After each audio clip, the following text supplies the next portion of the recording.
Hi, I'm Erin Kelly, and I just did an interview with the HackCess Show. I always knew that I wanted to go into some type of profession where I was helping others. That's the cool thing about being a trainer is you can unlock these people's potential and make them see that they're stronger than they think they are. Hi and welcome to the HackCess Show. It's the place where you can find life hacks on how to become the best version of yourself and achieve your goals. We show you how to walk the talk from successful people. And today we're joined by Erin. Thanks so much for joining us. Thank you for having me. That's a pleasure. So can you give us a quick overview of what you do just for the viewers? Yeah, so again, my name is Erin Kelly. I am a general manager of a fitness center in Chicago's downtown Loop area. I also recently have started my own Instagram account where I do virtual offerings such as virtual personal training, virtual group exercise classes, and I also am a retreat, wellness retreat host and a facilitator. Mm-hmm. And were you always into the fitness industry or you just kind of fell into it along the way? Yeah, so basically how I got into it, growing up, I was always in dance and competitive cheerleading. So I was always active through those types of activities. But as I got older, I kind of lost interest in those activities, but I still wanted to stay active. So actually in high school, my senior year, we were able to pick like different types of gym classes.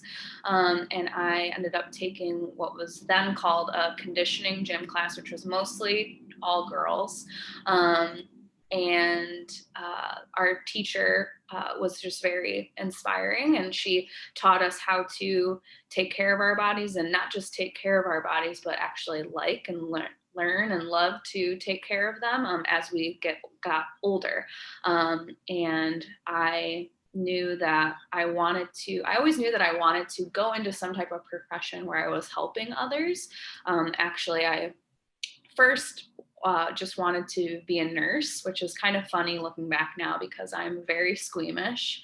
I get like so exasperated if I have to go give blood. Like I let my palms like sweat. Like it's just not good. I've passed out a few times from it. It's just ridiculous.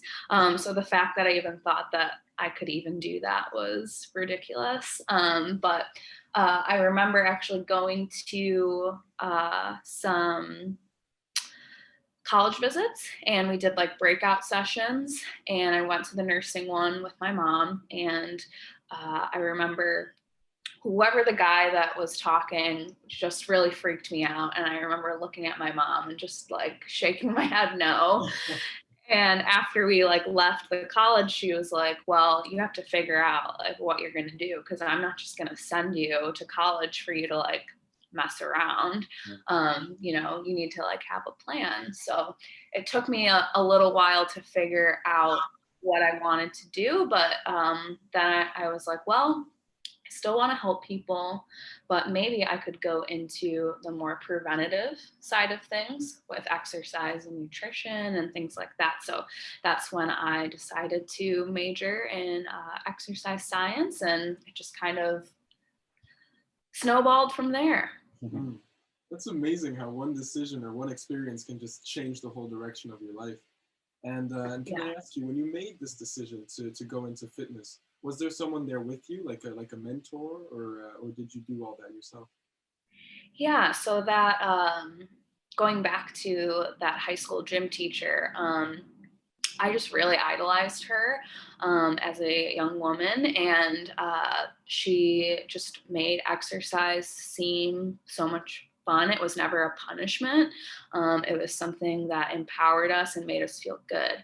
And I wanted others to feel that same way, because unfortunately, even still, people still categorize exercise as something that you do to punish yourself. And it really shouldn't be the case. So she was really my inspiration to kind of get into fitness in general, just for myself. But as I kind of went through, my curriculum and other things, she's always been in the back of my head. And we actually reconnected last year over Snapchat, which is random. But now she follows me on Instagram, and it's just really cool to see her interact with my posts when, as like a 17-year-old girl, I just like idolized her so much. And now she sees me kind of like following in her footsteps in certain ways. So it's cool.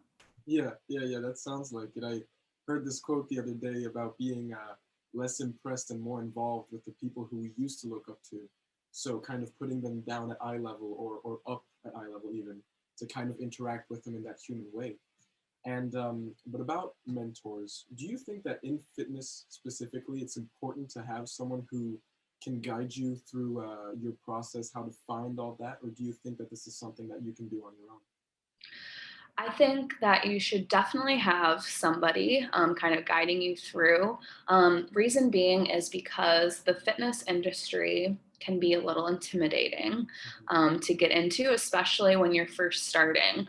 I remember when I graduated, and then I did an internship for a little bit in Florida, actually. I'm now in Chicago, but I was doing an internship for a couple months in a corporate wellness facility. And that's when I really learned how to like actually like interact with people. Like, yeah, I was going through the coursework and learning all the things about the human body and how to make workouts and how to do all these things, but until you can actually apply it to a real human being, it's a totally different game. So having two people that were kind of like our bosses, but they were really just our mentors to like kind of guide us through the internship, really helped because they can kind of teach you how to and interpret like all the different information that you just learned in like your coursework to actual human beings that need your help. So that was really beneficial for me because again, it's just a totally different game when you're actually interacting with an actual human and not just like, okay, this person has bad knees and you write out your program, but when you actually have to implement it and teach it to somebody else, totally different game. So definitely recommend having mentors because even though you do learn a lot in your coursework, you can learn so much more from others, especially when they've been in the game for way longer than you have. And did you get like imposter syndrome at the beginning? When you first have to coach somebody, and I feel like I'm not sure I could even do it. At the beginning, I'm like, Yeah. I'm just starting. Did you get that? 100%. I've been training for about 5 years now, and I'm still kind of getting over some of that imposter syndrome. So, you have the knowledge in your head, but sometimes you are nervous that, well, do I even know how to like help this person, or do I even know like how to like show them how to do this move specifically for them and what works for them, and do they even think that I know what I'm talking about? Like, what are they thinking like as I'm training them? That was a huge thing for me. Was like, do they think I'm smart? Like, why did they pick me to like be their trainer? Like, or did they thinking like, why did I pick her to be my trainer? Like, definitely imposter syndrome for sure. But kind of some things that helped me kind of get out of that imposter syndrome is just continuously learning. You learn a lot of things in your initial coursework, but as years go by, different research comes out, things change very rapidly in the fitness industry. So keeping up with your continuing education is very key. And also just knowing that having imposter syndrome in general is normal. And the more you get yourself in front of more people, the more confident you will feel. So, yeah.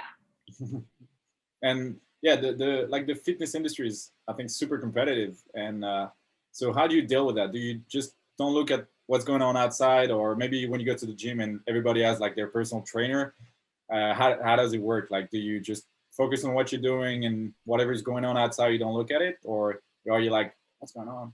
Yeah, so couple things with that. If you are interested in getting into the health and wellness industry, you might be thinking, well, the market is so saturated, like there's so many trainers out there and fitness influencers and all the people. So how can I like really make a difference? And do I even like, does that market even need me to be there? And just know that you as an individual are different from you're going to train a different way than somebody else trains. Even though most of us are all given the same knowledge, the way that you implement your knowledge is going to be totally different than how I do it. And that's good, because guess what? I can't help everybody and you can't help everybody. So just knowing that is key into just getting into, getting clients in general and things like that. And also just not being afraid of talking to people. It sounds like so like duh, but it can be intimidating to go up to people that you don't know and kind of putting yourself out there. But until you put yourself out there, no one's going to know who you are. So you can't just expect to sit there and have people come to you, especially in the beginning. You have to make a name for yourself. Once you do that, then people will start to come to you because of referrals and things like that. But in the very beginning, it's so important to just get out there. And speaking of like putting yourself out there, how do you kind of keep it, about the people that you train, the quality of all that in this day and age where we have to advertise what we do so much that it can almost overtake the actual thing that we're doing, you know what I mean? How do you deal with that? Yeah, so correct me if I'm wrong with your question, but kind of how I interpreted that was that, when you're working with somebody, you might think like, oh, like this is what I think their goal should be, but maybe their goal is something totally different. And that actually does happen a lot. So if you work with maybe someone that's a little bit older, that's in the 50 to 60 age range, and their main goal is to lose weight, but you see that they can't do certain movements correctly, or that they have some type of imbalance or whatever it is that is happening that you notice, that you're like, oh, like I can correct that, but maybe that's not part of their goal. Is that kind of what you were asking? Yeah, something along the lines of that. I really, because I have no knowledge of how it is to train someone in anything that is fitness related. So just that whole picture for me wasn't clear. Okay, cool. Yeah, so when those types of situations happen, in order for a client to lose weight and like do all of these things that they want to be able to do, they do have to move properly.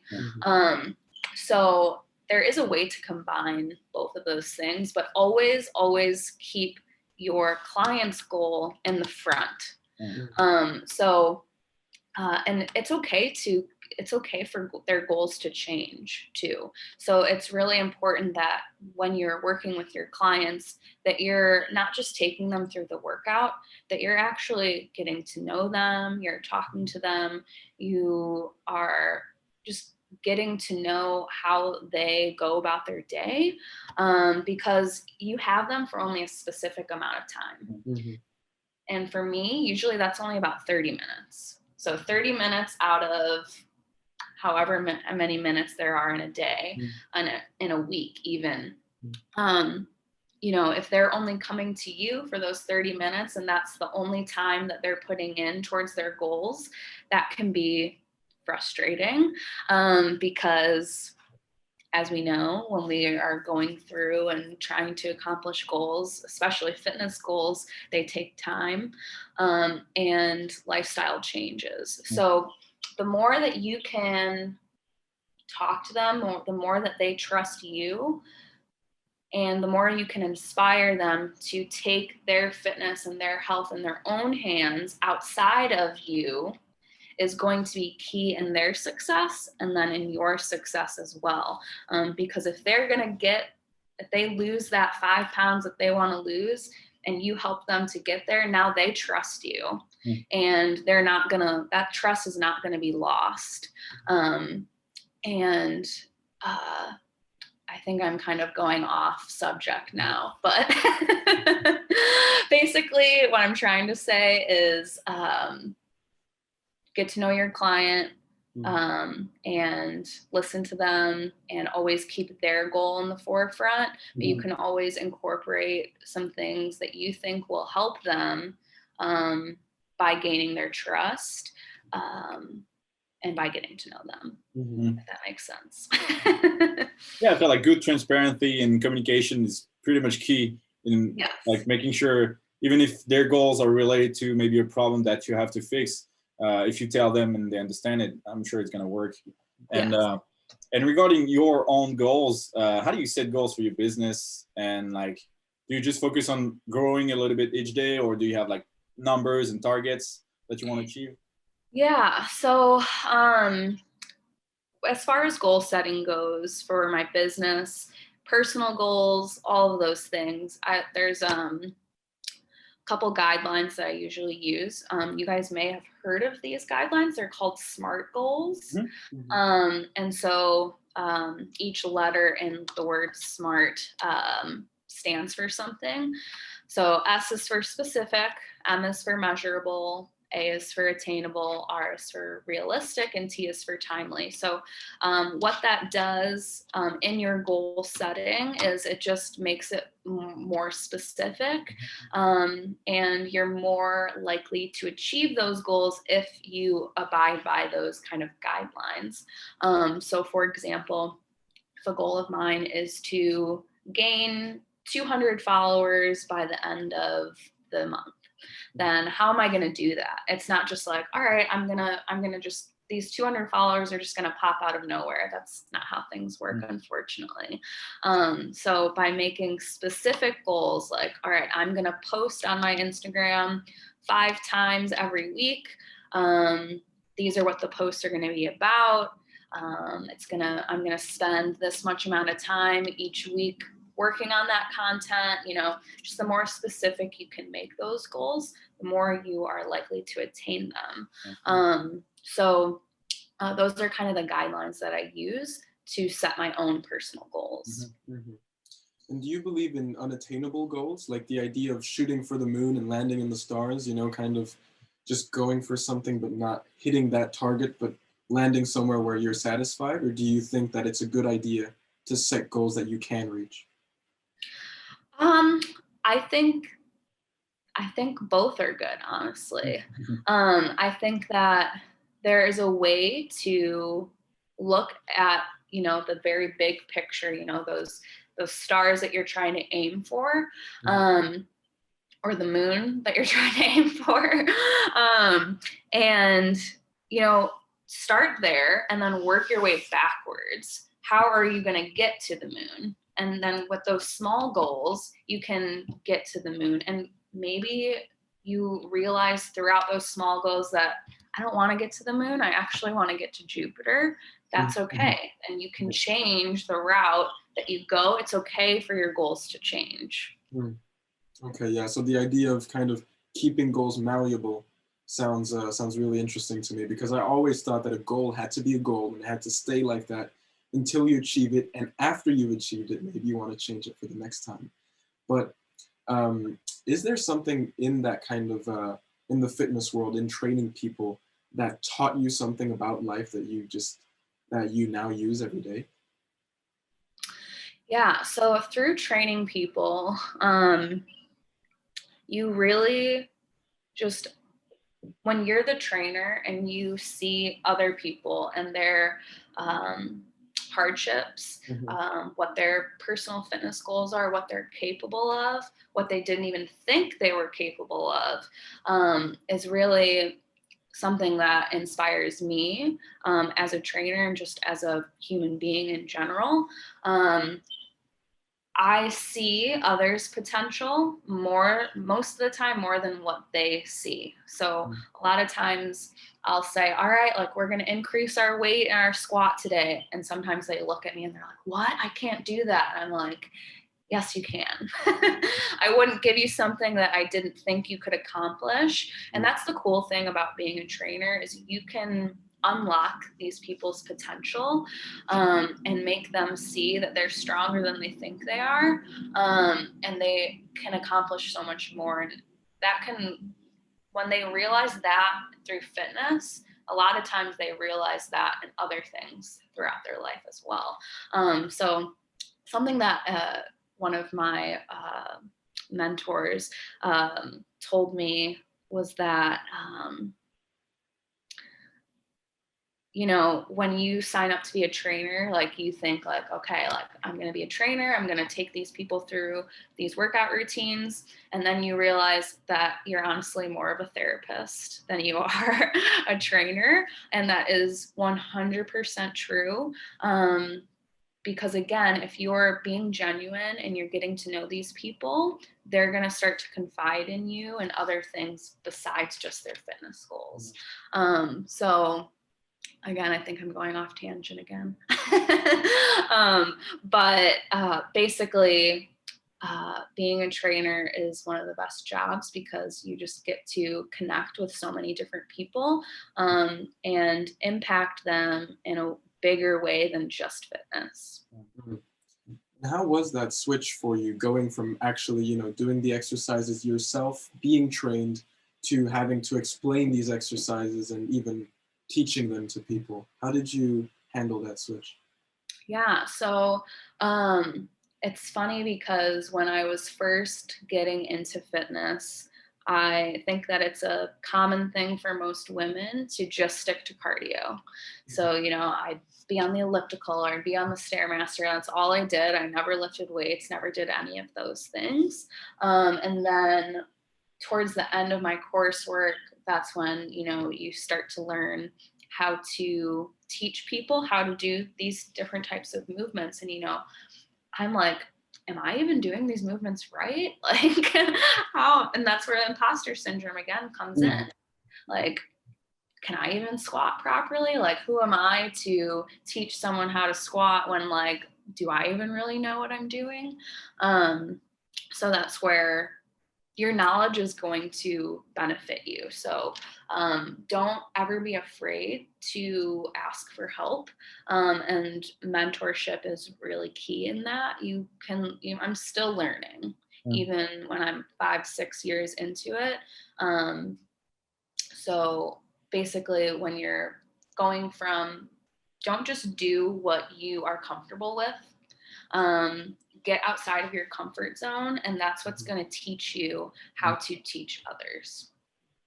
That's good advice. That's really good advice.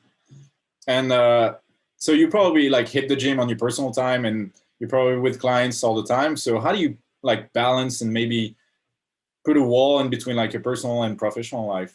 Yes, definitely. So Google Calendar is my best friend. Honestly, it's not just a joke.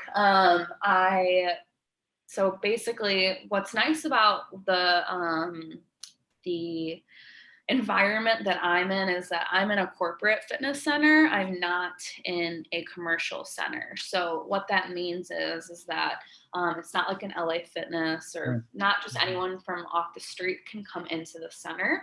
It's only people that work inside the building. Okay. So I'm only here for specific hours throughout the week. So most trainers, when you're first starting out, if you're in an LA Fitness, whatever, your hours are all over the place because you're just trying, especially in the beginning, you're just trying to get clients. Yeah. So if they want to work out at 5 a.m., you're there at 5 a.m. And if there's a client that wants to work out with you at 8 p.m., guess what? You're there at 8 p.m. Yeah. too. So sometimes it can vary a lot. But for me, I'm lucky and I'm in this corporate setting. So I have set hours that I'm here. So I work 8 to 9 hours a day. So kind of basically like how other people work. So that definitely helps. I'm not going to lie. But again, Google Calendar is my best friend. So, I put all my clients into, my schedule for the day, and seeing those spaces in between, clients, I'm like, all right, this is when I'm going to get this done. This is when I'm going to get my workout done.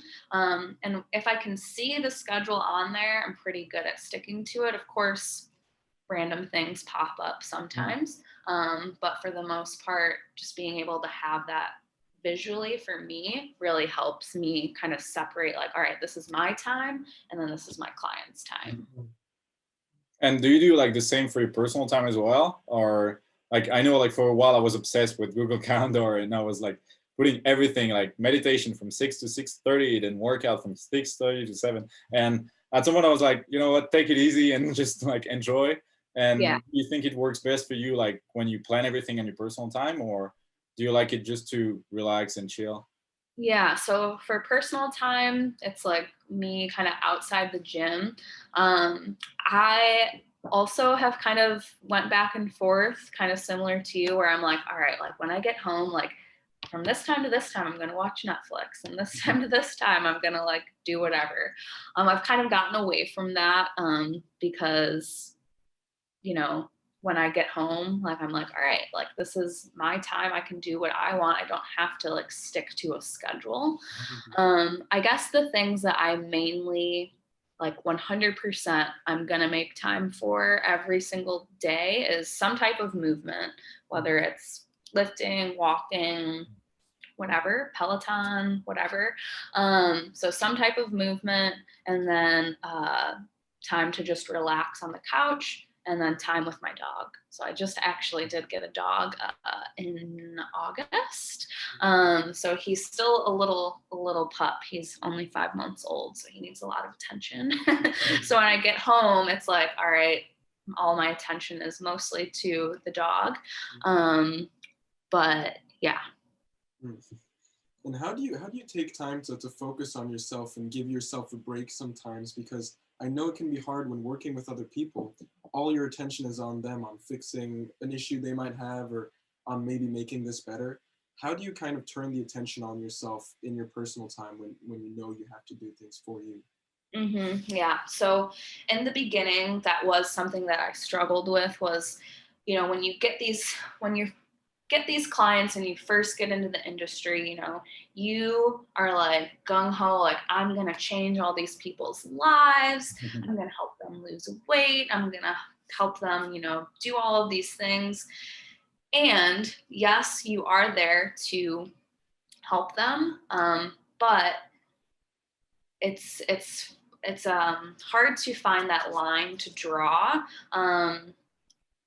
Because a lot of times, and this is going to sound a little bit negative on my part, but there's only so much that you can do for someone before, like, are you actually helping them with all the time that you're spending on like extra programming, extra nutrition help, all these extra things?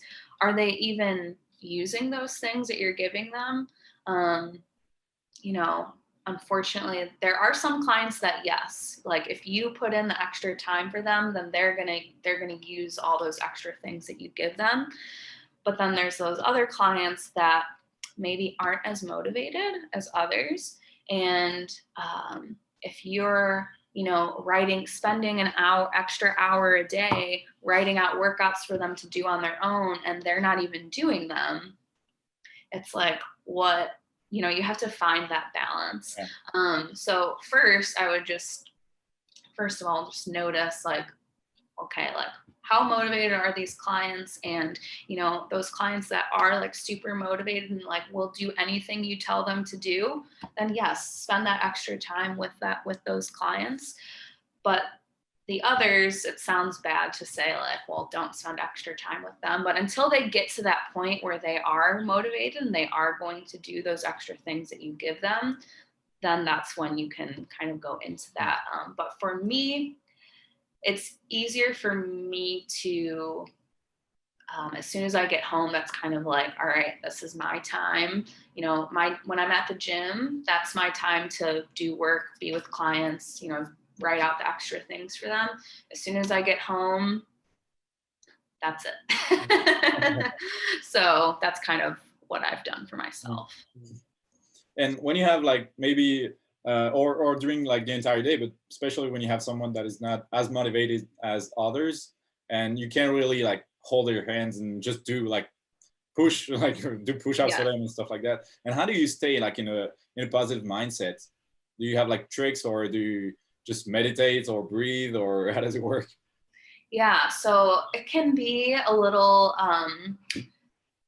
discouraging just as a trainer when your client isn't listening to you per se, or doing the exact opposite of what you're telling them to do, right?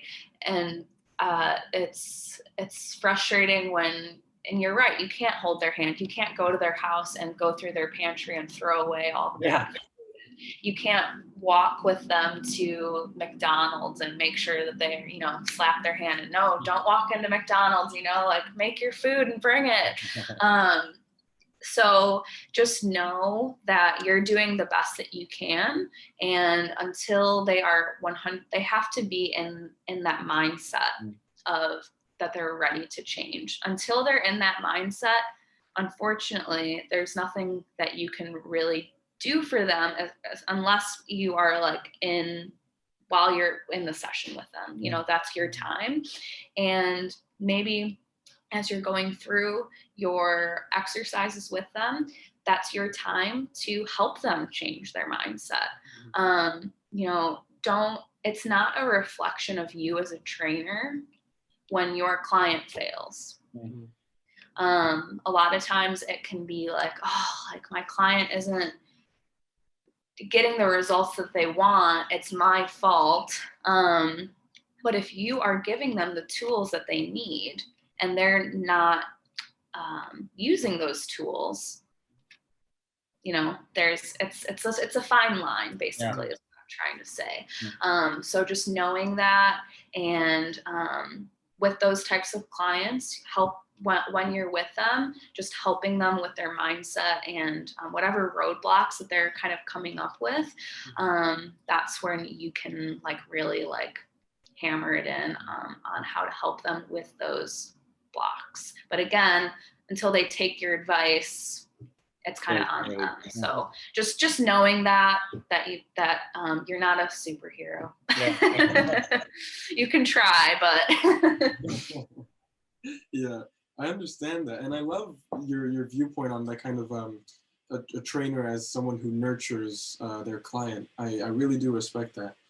But can I ask you, as a GM, is it sometimes hard to focus on the personal aspect with someone as opposed to, you know, the numbers and the organization and all that? And if so, how do you focus on the person more when you're with them? How do you stay present? Yeah, so for me, I would say that I'm pretty good at like when I'm doing certain things, I know that is my time for those specific things. So when I'm with the client, it's all about the client. I'm not thinking about, oh, like I didn't hit like our like member number that we're supposed to be at this month, or, you know, I'm not thinking about those things while I'm with the client. While I'm with the client, it's all about them. It's about, you know, how can I help them? As soon as I'm done with the client and I'm not with anybody else, then it's all right, this is my time. Again, those spaces in those Google calendars. This is my time to, all right, how can I hit these numbers for the gym? How can I do all of these things to basically hit budget or whatever it is, whatever the numbers are that you're trying to get. That is the time to hit those numbers. And if you, let's say you're like knocking it out of the park in personal training, and your schedule is just like back to back to back to back. And I've been there pre-COVID.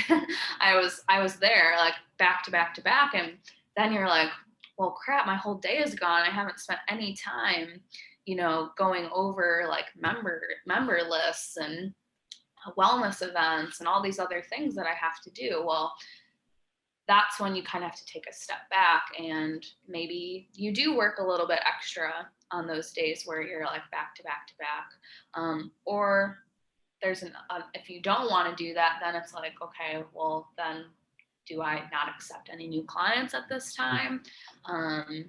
Do I group some clients into like a small group training session instead? So like I have some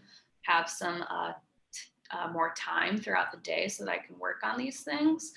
There's lots of different ways that you can do it, but just if you are managing a facility, your time management skills is what's gonna help with that. So Google Calendar. Yeah, Google Calendar is the best. Yeah, it really is. I mean, yeah, it's like for all the organizing freaks out there, like it's like putting slots and stuff that you have to do. It's just like, it feels so good. Like type A's person dream. All right, I think we've been talking for a while now, and I could ask questions like for a while, but I think we're gonna put an end to it. And it's promo time for you. So like, if you want to promote the hell out of your Instagram account or anything else, just go ahead. All right.